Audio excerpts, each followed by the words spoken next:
Hello, my name is Robert Schaub, and here I am in Seward Park, very close to downtown Seattle, an old-growth forest that is a lot like the work that we've done on our current ring cycle. It was early in 1995 when Spate Jenkins began to talk to us about his notion of wanting to do a green ring. But once he engaged Stephen Wadsworth, our director, we began to talk about perhaps the ring would feature, the gods are in an old-growth forest. Maybe Brunhilde would be put to rest on top of a cliff. Perhaps we would find ourselves, when we encounter Mime and Siegfried, again in an old forest with wildlife. And so we began to undertake the project from the point of view of really wanting to underlie the ring with a natural setting. Tom Lynch, the designer of the ring, came on board about mid-1995, and we began to discuss how we would engineer, design, conceive, put together scenic elements that really depicted nature in almost a hyper-realism. Tom said to me at one point that he wouldn't even undertake a ring of this type if he wasn't doing it for Seattle, and let me tell you why. All of the artisans that work in our scenic studios here live in this environment. They understand it, they hike in it, they grew up in it, and so he felt that they would be the kind of folks that could breathe life into these natural settings. And as we got started, we really struggled with how would we construct, how would we engineer all of these fantastic naturalistic things. We had trees, we had rocks, we had plants, bushes, everything that you see here in the forest. And I remember at one point awaking in the middle of the night and really being troubled by the difficulty of all of this. And I found something not unlike this in my yard.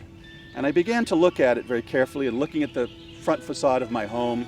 And I realized that this type of thing is much more complicated than even building a home, if you can imagine. And I'll tell you why. When you go to the hardware store to buy supplies to construct something, you get plywood sheets that are 4x8, you get 2x4s, we all know what they look like, perhaps ovals and rounds of lumber, but none of that really looks organic.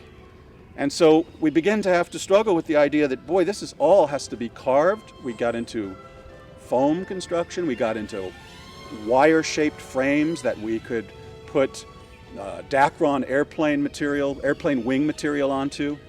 And we began the process of developing ways to construct all of this stuff. If you look at this tree behind me, for example, to breathe real life in it, we have to deal with the entomology, the insects that live in the tree and perhaps burrow little holes into it, or woodpeckers that might have pecked little holes or destroyed parts of it. Then there's layers of lichen and moss and dampness and weather. The limbs have broken off and it's a new injury to the tree, so it's raw wood. Some have been there for many years, so it's darkened. So being able to understand all of that and then paint that into the natural setting was part of the sensitivity that we felt our staff had. Part of what we wanted to breathe into this ring was the notion that nature is cyclic, both seasonally, annually, and even in terms of millennium, where we start with new growth, we then go to old growth, we get into decay, and then we get into rebirth. And I think that follows the story of the ring. And I think that's why Spate really wanted to incorporate that into this production. So come join us in the forest at McCaw Hall, where once again Seattle Opera will present its ring cycle.